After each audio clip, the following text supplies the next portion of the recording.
आज की ये कहानी उत्तर प्रदेश के गाजीपुर के एक लड़के की है, जिसका नाम प्रदीप कुशवाहा है। प्रदीप कुशवाहा विदेश जाता है अपनी फैमिली के पालन पोषण के लिए, कमाने के लिए, लेकिन विदेश में उसका किडनैप हो जाता है। किडनैपिंग के बाद उसे किस तरह से सताया जाता है, किस तरह से उसे मारा पीटा जाता है, क्या क्या उससे करवाया जाता है, और उसके बाद किस तरह वो विदेश से अपने आप को बचाकर भारत वापस आता है। अपने आप को बचाने के लिए उसे क्या क्या करना पड़ता है, कितना पैसा खर्च करना पड़ता है, ये सारी चीज़ें इस कहानी में। कहानी गाजीपुर के करीब एक गांव की है, जहां पर एक लड़का है जिसका नाम प्रदीप कुशवाहा है। प्रदीप कुशवाहा ये बाहर जाना चाहता था, वो विदेश जाकर पैसा कमाना चाहता था, अपनी फैमिली की अच्छी परवरिश करना चाहता था। वो अप्लाई करता है। अप्लाई करने के बाद थाईलैंड जाता है। थाईलैंड में पूरे ऑफिशियल वर्क के साथ, पूरे ऑफिशियल कागजात के साथ थाईलैंड में उसे एक काम मिलता है, जो कि रेस्टोरेंट मैनेजर की जॉब होती है। वो वहाँ पर जाता है, वहाँ पर उसे जॉब भी मिल जाती है। वो उस होटल में लगभग 3 से 4 महीना तक काम करता है। काम करने के दौरान उसे ये महसूस होता है कि उसे इसी काम में और भी सैलरी मिल सकती है। यानी जितनी सैलरी उसकी उस होटल में थी, वो अब इस इरादे में था कि कहीं अगर वो दूसरे होटल में जाएगा तो शायद इससे ज़्यादा उसको सैलरी वहाँ पर मिले। फिर वो ऑनलाइन प्लेटफॉर्म से जॉब खोजने लगता है, अलग अलग जगह अपनी सीवी भेजता है। इसी दौरान एक ऑनलाइन प्लेटफॉर्म था जहाँ पर ये अपने काम के बारे में, एक्सपीरियंस के बारे में ये सारी चीज़ें बताता है, और उसके बाद फिर वो उस प्लेटफॉर्म पे अपनी सीवी को ऐड करता है। फिर कुछ दिन बाद उसे वहाँ से कॉल आती है।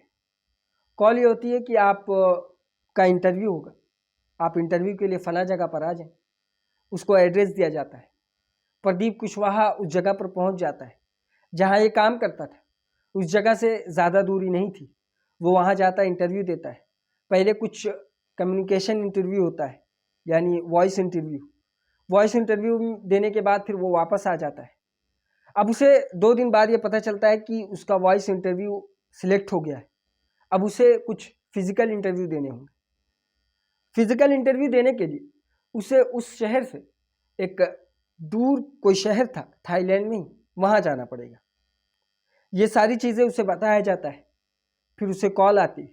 कॉल आने के बाद एड्रेस बताया जाता है और ये कहा जाता है कि आप फला जगह पर आ जाइए।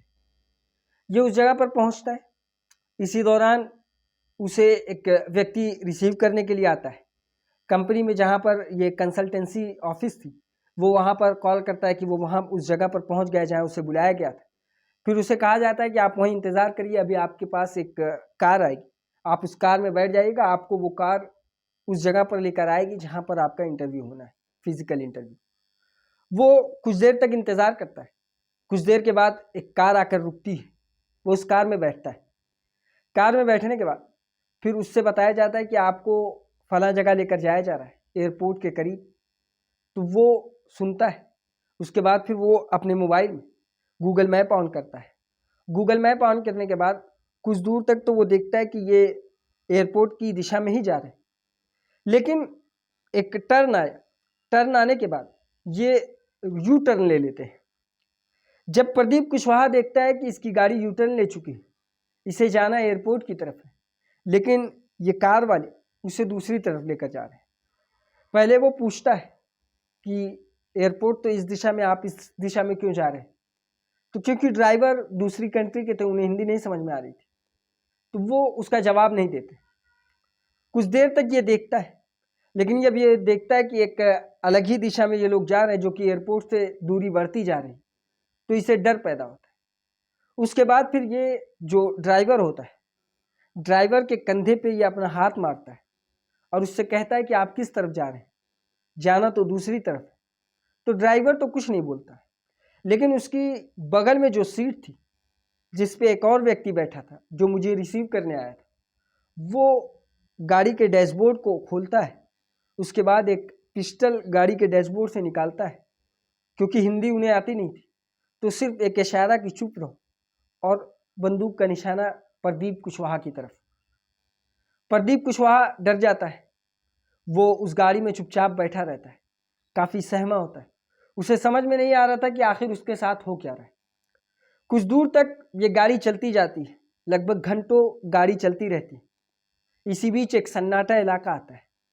उस सन्नाटे इलाके में जब ये लोग पहुंचते हैं तो कुछ दूर इन्हें पैदल चलाया जाता है। कुछ दूर पैदल चलाने के बाद तभी बीच में एक नदी पड़ती है, जो कि नदी की चौड़ाई बहुत ज़्यादा नहीं थी, गहराई ठीक ठाक थी। वो कहते हैं कि इस नदी को क्रॉस करो। अपनी निगरानी में वो नदी को क्रॉस कराते हैं, खुद भी नदी को क्रॉस करते हैं। जैसे ही प्रदीप कुशवाहा नदी के उस पार जाता है, जब वो ऊपर की तरफ बढ़ता है तो देखता है कि कुछ लोग जो कि आर्मी की ड्रेस में, वो बंदूक से लैस हैं और वो उसे रिसीव कर रहे हैं। अब उसके बाद फिर इनमें से जो एक व्यक्ति था वो प्रदीप कुशवाहा को दूसरी तरफ पहुंचा देता है नदी के। फिर ये लोग उस जगह पर आर्मी वाले के हवाले हो जाते हैं। फिर उन्हें गाड़ी में बैठाला जाता है, एक व्यक्ति उनके साथ होता है, बाकी जो आर्मी के स्टाफ होते हैं वो कुछ प्रोसेस होता है उसे पूरा करते हैं। उसके बाद फिर वो एक कार में बैठालते और लगातार गाड़ी चलती रहती। प्रदीप कुशवाहा का ये कहना था कि जब उसे नदी क्रॉस करवाई गई और उसके बाद उसे दूसरी दिशा में लेकर जाया गया, उसे ये मालूम था कि वो कहाँ जा रहा है। यानी जब गाड़ी में उसे पिस्टल दिखाई गई थी, उस वक्त उसका मोबाइल उसके पास था। वो गूगल मैप पे सारा नक्शा देख रहा था कि वो किस तरफ जा रहा है। वो सारी चीज़ें छिप छिपा कर देखता रहा। इसी बीच उसे पता चल रहा था कि वो एक दूसरी दिशा में जा रहा है और उस जगह से म्यांमार का बॉर्डर बहुत ज़्यादा दूर नहीं बल्कि करीब है। जैसे ही उसे यह खतरा महसूस होता है, फौरन वो व्हाट्सएप से अपनी लोकेशन को अपनी फैमिली वाले के पास भेजता है, अपनी बहन को भेजता है। और जिस जगह वो थाईलैंड में जिस होटल में काम कर रहा था, उस होटल में अपने दोस्तों को भेजता है। अब वो उन्हें मैसेज करता है कि आई एम इन डेंजर, मैं खतरे में हूँ। इस तरह से फिर वो नदी क्रॉस करता है, उसके बाद म्यांमार पहुँच जाता है। वहाँ पे कुछ सिक्योरिटी गार्ड जो कि आर्मी ऑफिसर्स थे वो उसे रिसीव करते हैं और उसके बाद चेकिंग के दौरान, फिर चेकिंग के बाद उसे छोड़ दिया जाता है। फिर एक गाड़ी में बैठाला जाता है। फिर उसे कुछ दूरी पर लेकर जाने के बाद एक पूरा कैंपस था जहाँ पर उसे छोड़ दिया जाता है। कैंपस कुछ इस तरह से था कि उसमें लगभग 20 से 25 बिल्डिंग्स थी, जो कि एक पूरी कॉमर्शियल बिल्डिंग दिखाई दे रही थी, जहाँ पे अलग अलग फ्लोर पर अलग अलग फ्लैट में अलग अलग ऑफिसेस थी जहाँ से लोग काम करते थे। उसे उस बिल्डिंग में लेकर जाया जाता है। जैसे ही वो फर्स्ट फ्लोर पर पहुँचता है तो देखता है कि एक हॉल नुमा एक जगह है जहाँ पर सैकड़ों कंप्यूटर्स हैं और वहाँ पर कुछ लोग बैठे हैं अलग अलग कंप्यूटर्स पे और वो अपना काम कर रहे हैं। बाकी कोई भी व्यक्ति उस जगह से अपनी नज़र को हटाकर मेरी तरफ नहीं कर रहा है, वो अपने काम में व्यस्त है। दूसरे फ्लोर पर जाता है, वहाँ पे भी इसी तरह से था। तीसरे फ्लोर पे जाता है, वहाँ पे भी यही सेम चीज़ थी। इस तरह से फिर ये सब सारी चीज़ें उसे दिखाई जाती हैं। फिर एक रूम, एक फ्लैट में उसे छोड़ दिया जाता है और उसे कहा जाता है कि ये काम तुम देख रहे हो जो लोग कर रहे हैं। वो कहता है कि हाँ मैंने देखा है। क्या तुम्हें कंप्यूटर चलाना आता है? वो कहता है कि हाँ आता है। क्या तुम्हारी टाइपिंग स्पीड क्या है? कहता है कभी मापा नहीं मैंने। कह ठीक है, तुम आज यहाँ पर रेस्ट करो, कल इसी टाइम, यानी उस जगह पर पहुँचने में प्रदीप कुशवाहा को शाम के 5 से 6 बज गए थे। और जो ऑफिसर्स थे जहाँ पर इसे छोड़ा गया था, वहाँ पे कुछ चाइनीज़ ऑफिसर्स थे। वो चाइनीज़ इसे कहते हैं कि कल इसी टाइम, यानी जिस टाइम तुम्हें यहाँ छोड़ा गया उसी टाइम तुम्हें ऑफिस में आना, यानी उसी दूसरे फ्लैट में जहाँ पर काम होता है, और उसके बाद तुम्हें काम समझा दिया जाएगा। प्रदीप कुशवाहा तैयार हो जाता है। उसके बाद फिर वो उस रूम में रहता है। रूम में काफ़ी परेशान होता है। उस बीच काफ़ी लोग जो कि उसके रूम में थे, यानी जिस तरीके से एक रूम होता है उसके बाद स्टेप बाय स्टेप जो सोने के लिए बेड होता है, वो एक रूम में 5 से 7 लोग रहते थे। जब वो लोग आते हैं रूम में काम करके तो उनसे पूछता है ये कि क्या मामला है। उसमें कुछ इंडियंस थे तो वो बताता है कि इस तरीके से काम है इनका कि ये पहले कॉल करते हैं, कॉल करने के बाद फिर फ्रॉड करते हैं, लोगों से अकाउंट नंबर उनका पता लगाते हैं, ओटीपी मांगते हैं और उस तरह से उनके खाते से पैसे उड़ा लिए जाते हैं। यानी टोटल 2 नंबर का जो काम था वो यहाँ पर हुआ करता था। लोगों के खाते से पैसे उड़ाना इनका एक असली काम था। लेकिन प्रदीप कुशवाहा का मानना ये था कि वो इस जगह पर काम नहीं कर सकता, वो अपने घर जाना चाहता था। लेकिन जो वहाँ पर मौजूद लोग थे उन लोगों ने सारी सिचुएशन को प्रदीप के सामने रखा, कहा कि अगर तुम डायरेक्ट इनसे कहोगे तो हो सकता है कि ये पैसे के एवज में तुम्हें छोड़ दें, लेकिन इनका अगर मन होगा तभी छोड़ेंगे। बहुत से लोग पैसे देने को भी तैयार होते हैं लेकिन ये नहीं छोड़ते। इस तरह से प्रदीप इरादा बनाता है कि कल जब वो जाएगा ऑफिस में तो वो इस बात को उनसे कहेगा कि कुछ पैसा ले और उसे छोड़ दे। तो ये वहाँ पर जाता है, जो चाइनीज़ होते हैं, चाइनीज़ से वो कहता है, चाइनीज़ उसकी बात को नहीं समझ पाता, ट्रांसलेटर बुलाता है। ट्रांसलेटर से जब वो कहता है कि उसे छोड़ दें तो सामने से चाइनीज़ कहता है कि सवाल ही पैदा नहीं होता। उसके बाद प्रदीप कुशवाहा फिर ये कहता है कि कुछ पैसे ले लें, तो सामने से ट्रांसलेटर ट्रांसलेट करता है कि कुछ पैसे देने को कह रहा है। 5 लाख, 6 लाख, 7 लाख, 8 लाख, जब 10 लाख तक पहुंच गया तो 10 लाख के बावजूद वो चाइनीज़ नहीं माना। वो कहे नहीं, तुम्हें यहाँ पर काम करना पड़ेगा। अब उसके बाद प्रदीप कुशवाहा काफ़ी परेशान होता है। उसे ये समझ में आता है कि शायद अब ये पैसे से भी ना माने। वो फंस चुका था, वो उस जगह पर अब कैद हो चुका था। अब उसके साथ एक ऐसा रवैया रखा जाएगा कि सिर्फ उसे काम कराया जाएगा, उसकी सैलरी क्या होगी, उसके साथ किस तरह से व्यवहार होगा, किसी भी तरह का उसको कोई आइडिया नहीं था। अब उसके बाद प्रदीप कुशवाहा वहाँ पर जाता है।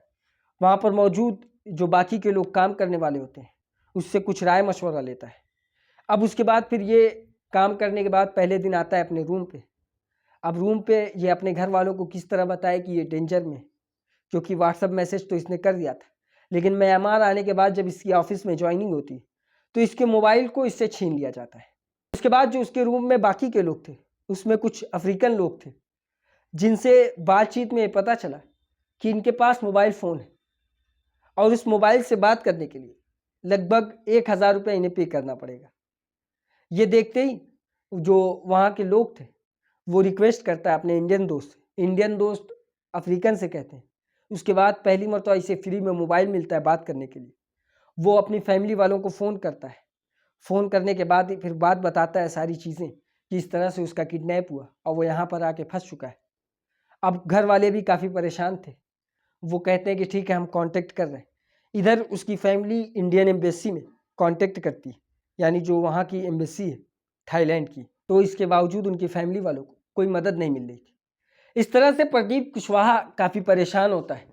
फिर छिप छिपा कर वो अफ्रीकन दोस्तों से मिलकर मोबाइल से अपनी फैमिली वालों को हाल चाल देता। लगभग कई महीनों तक वो यहीं पर काम करता रहा। अब उसके बाद जब ये काफ़ी परेशान हो गया, परेशानी की जो इसकी हद थी वो बढ़ने लगी, तो अब ये फैसला करता है कि वो कांटेक्ट करेगा एम्बेसी में, जहाँ से संपर्क करने के बाद हो सकता है कि इसे छुड़ाया जा सके। तो सबसे पहले ये इंडियन एम्बेसी जो थाईलैंड की होती है वहाँ पर कांटेक्ट करता है, उन्हें कॉल करता है और कॉल करने के बाद अपनी सिचुएशन से वाकिफ़ कराता है, उन्हें बताता है कि इस तरीके से वो फंसा है। तो वहाँ से जो जवाब आता है इंडियन एम्बेसी का थाईलैंड की, वो इतना निराशाजनक था कि प्रदीप टूट गया था। असल में जो थाईलैंड की इंडियन एम्बेसी थी उसके ऑफिसर ने प्रदीप से इस तरह से बात किया कि तुम लोग कमाने के चक्कर में आते हो और फंस जाते हो तो फिर चिल्लाते हो यहाँ पर, यानी सारा ब्लेम प्रदीप के ऊपर लगा दिया जाता है। प्रदीप उन्हें समझाने की कोशिश करता है कि ऐसा कुछ भी नहीं, उसका किडनैप किया गया, तो सामने से उसे गाली भी दिया जाता है। इस तरह से उसे इंडियन एम्बेसी से परेशान करने के बाद अब उसके बाद दूसरा चारा ये था कि वो जो म्यांमार की इंडियन एम्बेसी है उससे कांटेक्ट करे। म्यांमार की इंडियन एम्बेसी से वो कांटेक्ट करता है, वो कॉल करता है, क्योंकि नंबर उसके पास उसकी फैमिली वालों ने भेजा था। जब वो वहाँ पर कांटेक्ट करता है, अपने बारे में बताता है, तो सामने से जो जवाब आता है वो ये होता है कि हाँ, हम आपको जानते हैं, आपकी शिकायत आपकी फैमिली वालों ने इंडिया में भी की। जैसे ही वो सुनता है तो उसे सुकून मिलता है कि शायद अब वो बच सकता है। वो उसके बाद फिर इंडियन एम्बेसी के ऑफिसर से बात करता है, तो इंडियन एम्बेसी के ऑफिसर ने प्रदीप से ये कहा कि तुम्हें जिन लोगों ने गिरफ्तार किया, तुम जिन लोगों के अंडर में काम कर रहे हो, उनकी तस्वीर और जिस जगह पर काम कर रहे हैं वो सारी चीज़ें क्या तुम मुझ तक पहुंचा सकते हो फोटो के तौर पर। वो कहता है कि नहीं, इसमें बहुत ज़्यादा ख़तरा है, मैं इसमें अगर करूँगा तो पकड़ा जाऊँगा, तो काफ़ी मेरी कुछ भी हो सकता है मेरे साथ। जो एम्बेसी का ऑफिसर होता है वो कहता है कि अगर तुम ये कर सकते हो तो तुम्हारी मदद करने में हमें लगभग 80% कम मेहनत करनी पड़ेगी और तुम्हें हम बचा सकते हैं। इस तरह से उसे समझाया जाता है प्रदीप को कि किस तरह तुम तस्वीर ले सकते हो। अब उसके बाद मोबाइल फ़ोन था नहीं, मोबाइल फ़ोन के लिए जो वहाँ पर मौजूद अफ्रीकन उसके दोस्त थे उससे बात करता है। उससे बात करने के बाद ये पता चलता है कि हाँ मोबाइल तो मिल जाएगा, लेकिन उसके लिए वहाँ का पैसा कुछ खर्च करना पड़ेगा जो कि इंडियन 7,000 रुपये होंगे। वो राज़ी हो जाता है। जो वहाँ पर बाकी उसके इंडियन दोस्त थे, ये तीनों लोग चारों लोग आपस में मिलते हैं कि हम लोग कुछ कुछ पैसा एक साथ मिलाएंगे और उसके बाद एक मोबाइल फ़ोन लेंगे। कुछ कुछ पैसा ये मिलाता है, मिलाने के बाद एक मोबाइल फ़ोन लेते हैं ये लोग। मोबाइल फ़ोन लेने के बाद अब अक्सर इनकी बात अपने घर वालों से होती रही। वो सारी सिचुएशन को अपने घर पे बताते रहे, घर वाले भी इधर कोशिश करते रहे, मीडिया से मिलते रहे, बाकी ऑफिसर से मिलते रहे, लेकिन इंडिया से ये लोग करने की कोशिश जो भी कर रहे थे उसका बहुत ज़्यादा फ़ायदा नहीं मिल रहा था। अब इसी बीच जब एम्बेसी से ये कहा जाता है कि तस्वीर हमें दिया जाए, तो प्रदीप अब कोशिश करने लगा था कि वो जिन लोगों के अंडर में काम कर रहा है, जो लोग उन्हें किडनैप किए, उनकी तस्वीर को आगे भेजेगा तो हो सकता है उसके साथ कुछ अच्छा हो जाए। तो वो कोशिश करता है, छिप छिपा कर जिस रूम में ये रहता है वहाँ की तस्वीर, वहाँ की वीडियो बनाता है। उसके बाद फिर वो उस ऑफिस में जाता है जहाँ पर उसे किडनैप किया जाता है। जो काम वो कर रहा था वो सारा काम जो वो कर रहा था उसकी वीडियो बनाता है। जो ऑफिसर्स वहाँ पर मौजूद थे चाइनीज़, उनकी वीडियो बनाता है और उसके बाद इंडियन एम्बेसी में भेज देता है। अब वो इस इंतज़ार में था कि शायद इंडियन एम्बेसी से कुछ हेल्प मिल सके। फिर इंडियन एम्बेसी से ये आदेश आता है कि वहाँ पर जितने भी इंडियंस मौजूद हैं उनके पासपोर्ट के फ़ोटो और जो आईडीज़ हो वो हमें भेजो। फिर वो कन्विंस करता है जो बाकी के उसके इंडियन दोस्त होते हैं, उनको मनाता है, उनके पासपोर्ट की तस्वीर लेता है, फिर इंडियन एम्बेसी में भेजता है। बाकी जो नए लोग आते रहते, क्योंकि इसके बाद इसका कहना था कि काफ़ी इंडिया के लोग थाईलैंड में आकर यहाँ पर म्यांमार में आके फंसते थे। उनको कन्विंस करता, कुछ लोग मान जाते, कुछ लोग नहीं मानते। जो मान जाते उनके पासपोर्ट की तस्वीर वो इंडियन एम्बेसी में भेज देता छिप छिपा कर। अब ये इंतजार था कि शायद इंडियन एम्बेसी से इन लोगों के लिए कोई मदद आए, लेकिन कुछ वक्त गुजरता है, ऐसा कुछ भी नहीं होता। 2-4 दिन गुजरने के बाद तभी अचानक इसके रूम में, ये रूम जिस रूम में रह रहा था, इस रूम में चेकिंग आ जाती है। इसके सारे रूम को चेक किया जाता है। रूम को चेक करने के बाद प्रदीप के रूम से एक लैपटॉप और एक मोबाइल फ़ोन पकड़ा जाता है। मोबाइल फ़ोन जिस मोबाइल फ़ोन से ये वीडियो बनाकर इंडियन एम्बेसी में भेजता था, वो फ़ोन और लैपटॉप, क्योंकि लैपटॉप से वो काम करता नहीं था, इसलिए लैपटॉप से तो कुछ ऐसा नहीं मिला उनको। लेकिन मोबाइल फ़ोन से सारी चीज़ें डिलीट करने के बावजूद जब वो उसे एक्सेस करते हैं, तो वो सारी तस्वीर, सारी फुटेज सामने आ जाती। जैसे ही इनको ये पता चलता है कि ये सारी चीज़ें लीक किया है, उसे एक अलग रूम में लेकर जाते हैं, इंट्रोगेशन रूम में। वहाँ पे उससे पूछताछ की जाती है। पूछताछ में पूछा जाता है कि आखिर तुमने ये तस्वीर कहाँ पर भेजी? वो कहता है कि मैंने अपनी फैमिली वालों को भेजी, क्योंकि फैमिली वाले ये पूछ रहे थे तुम किस हालत में हो, क्या कर रहे हो, सारी चीज़ें बतानी पड़ती। लेकिन वो लोग उसकी बात को नहीं मानते, वो उसे बेतहाशा पीटने लगते हैं। जो भी चीज़ उनके हाथ लगती और जहाँ पे भी वो मारना चाहते, वो बेतहाशा मारते रहते। इसी बीच कई दिनों तक उसे मारा जाता है, यहाँ तक कि एक रॉड से उसके सर पे मारा जाता है, उसका सर फट जाता है, खून से लहूलुहान हो जाता है। फिर उसके बाद जब पूछताछ की जाती, जब सर से ज़्यादा खून बहने लगा, तो वो सर के नीचे पे बहुत ज़्यादा टॉर्चर करते, मारते, पूछताछ करते। अब उनका फैसला यही था कि शायद प्रदीप को ये लगने लगा था कि शायद अब ये मुझे ज़िंदा नहीं छोड़ेंगे, इस तरह से वो टॉर्चर करते थे। अब प्रदीप ये कोशिश कर रहा था कि शायद वो बचने की कोशिश करेगा तो अभी भी बच सकता है। वो जो ऑफिसर्स वहाँ पर आते थे, उनसे कहता था कि कुछ पैसे ले लो, मुझे छोड़ दो, मुझे घर भेज दो। ऑफिसर्स उसकी बात को नहीं मानते थे। उसके बाद जिस रूम में इसे वापस रखा जाता था टॉर्चर करने के बाद, उस रूम में अलग-अलग लोग उसे अलग-अलग आइडिया दिया करते थे। कहते थे कि हो सकता है अब तुम पैसा भी दो, तो शायद ये लोग तुम्हें नहीं छोड़े, क्योंकि तुमने एक ऐसा कदम उठाया कि जिस कदम उठाने के बाद उनके सारे दांव खतरे में लग सकते हैं। अब प्रदीप काफ़ी डरा हुआ था। इसी बीच एक ऑफिसर आता है, वो उस ऑफिसर से रिक्वेस्ट करता है कि कुछ पैसे ले लो, 10 लाख 15 लाख जो भी हो, तो वो पैसे ले लो, उसके बाद फिर तुम मतलब मुझे वापस घर भेज दो। ये ऑफिसर सुनने के बाद फिर वो ऑफिसर मान जाता है इसकी बात, क्योंकि अब वो इसे यहाँ पर ज़्यादा देर तक रख नहीं सकता था। इधर इंडियन एम्बेसी से कुछ कागजात आते, उन कागजात में ये कहा जाता है कि आपकी तरफ से इन लोगों को किडनैप किया गया है। किडनैप का लफ्ज़ नहीं, बल्कि ये कहा गया कि बंधुआ मजदूरी के लिए रखा गया है।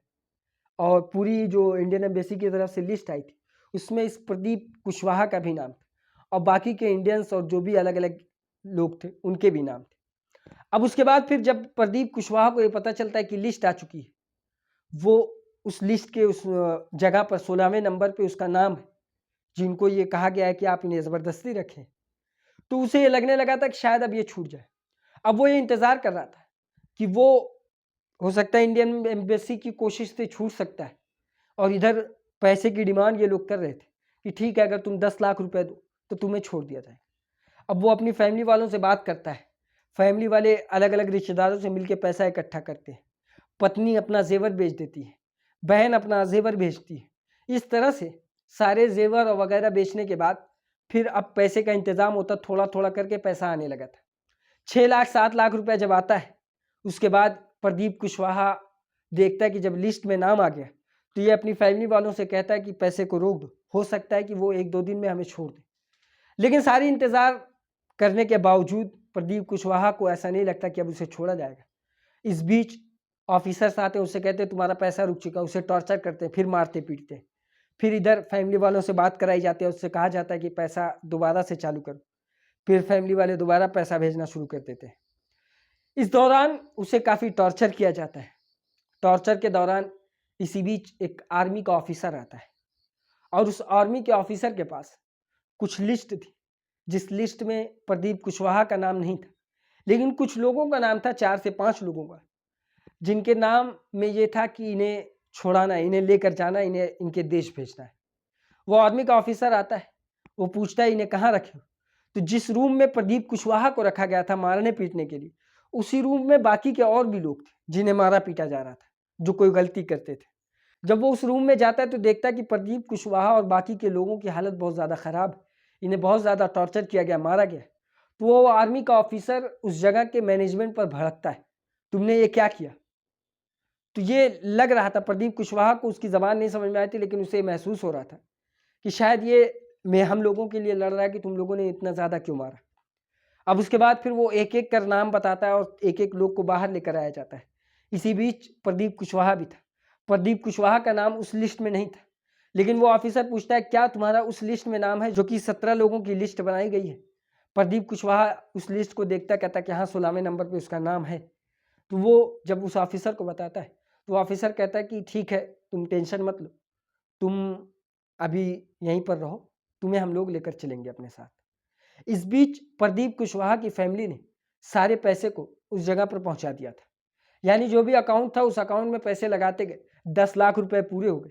अब उसके बाद जो ऑफिसर्स थे, एक दिन रुकने के बाद फिर उन्हें उस कैंपस से निकाल के वहीं करीब में एक आर्मी का कैंपस था, एक आर्मी का फ्लैट था, वहां पर लेकर जाते हैं और आर्मी के ऑफिसर्स उससे कहते हैं कि तुम्हें अब छोड़ दिया गया, यानी अब तुम्हें डरने की कोई ज़रूरत नहीं, तुम रेस्क्यू हो चुके हो, अब तुम्हें कोई टेंशन लेने की ज़रूरत नहीं।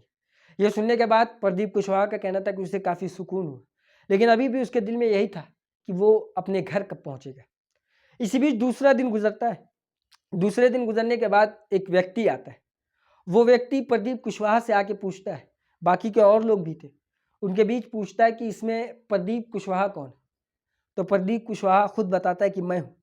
वो कहता है कि तुमने बहुत अच्छा काम किया, तुम्हारी वजह से बाकी के लोग भी छूट चुके हैं। और वो जो व्यक्ति था उसका नाम था शंकर, जो कि एक इंडियन था, और प्रदीप कुशवाहा के मुताबिक वो एक एजेंट था। अब उसके बाद वो प्रदीप कुशवाहा से कहता है कि ये जो बाकी के लोग हैं, इनकी फैमिली वालों ने वहाँ पर जो पैसा दे दिया वो तो दे दिया, उसके साथ ही जो ये खर्चा तुम्हें रेस्क्यू करने में लगा है, वो खर्चा भी इन लोगों ने दे दिया है। तुम्हारा अभी वो पैसा नहीं मिला है, और वो पैसा कितना, 2 लाख कुछ रुपए, यानी 2 लाख कुछ हज़ार रुपए प्रदीप कुशवाहा को अभी और देने थे।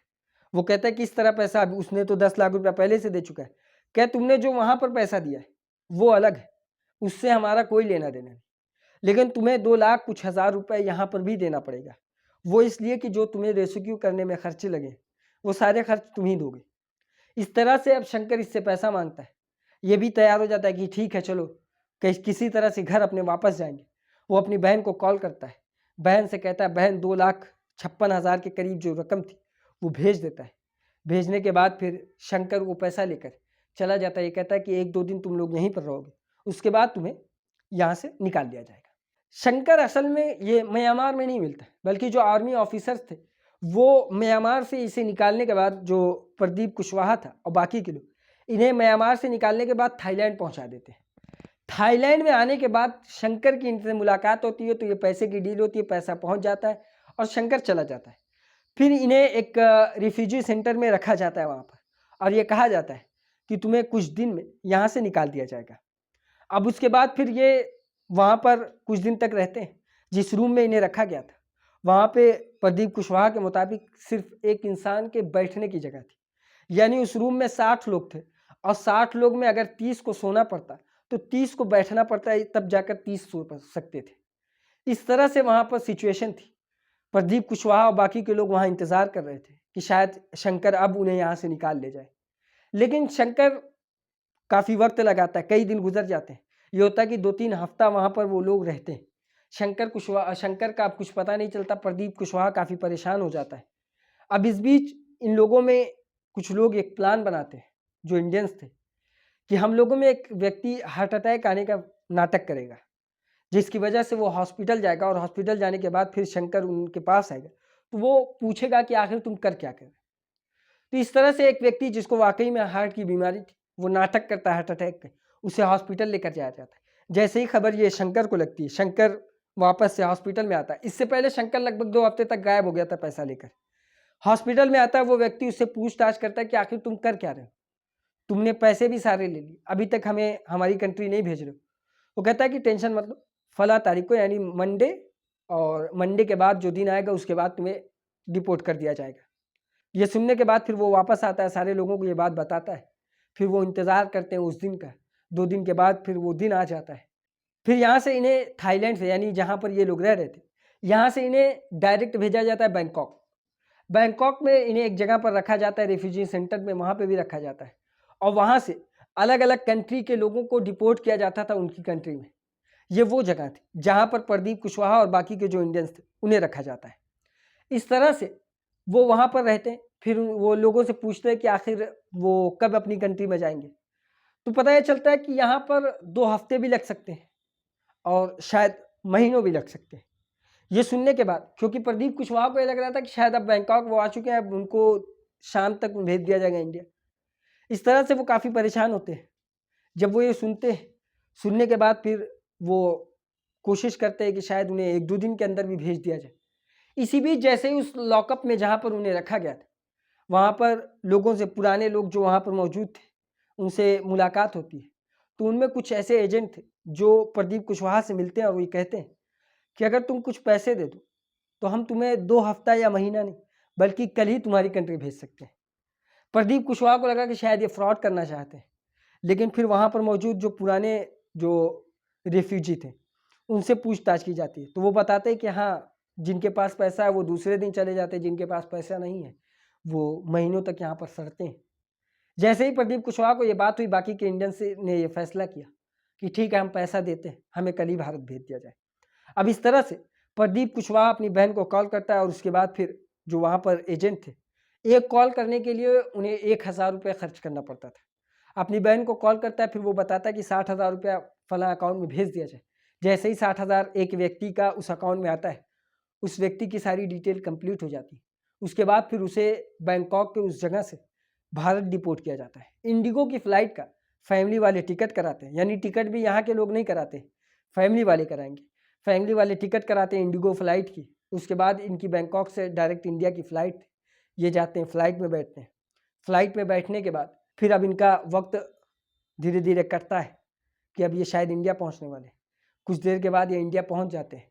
इंडिया में जैसे ही इनकी फ़्लाइट लैंड होती है, बाहर इनकी फैमिली वाले इनका इंतज़ार कर रहे थे। इनकी बीवी, इनकी पत्नी, इनकी माँ, बाप, सारे लोग इनका इंतज़ार कर रहे थे।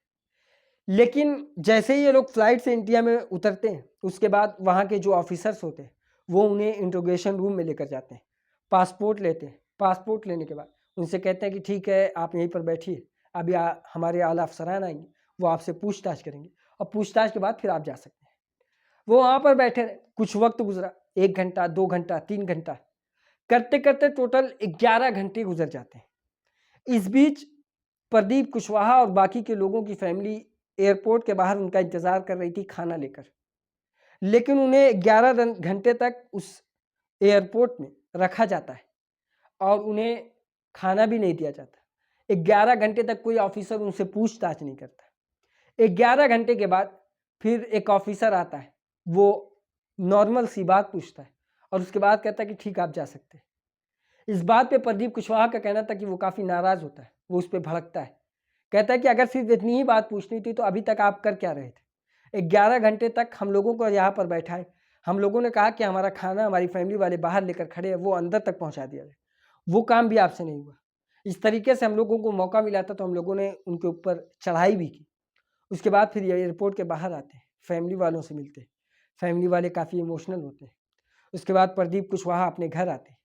प्रदीप कुशवाहा का कहना था कि जैसे ही वो अपने घर आए, इन पूरे मामले में टोटल 15 लाख रुपए उन्होंने खर्च किए।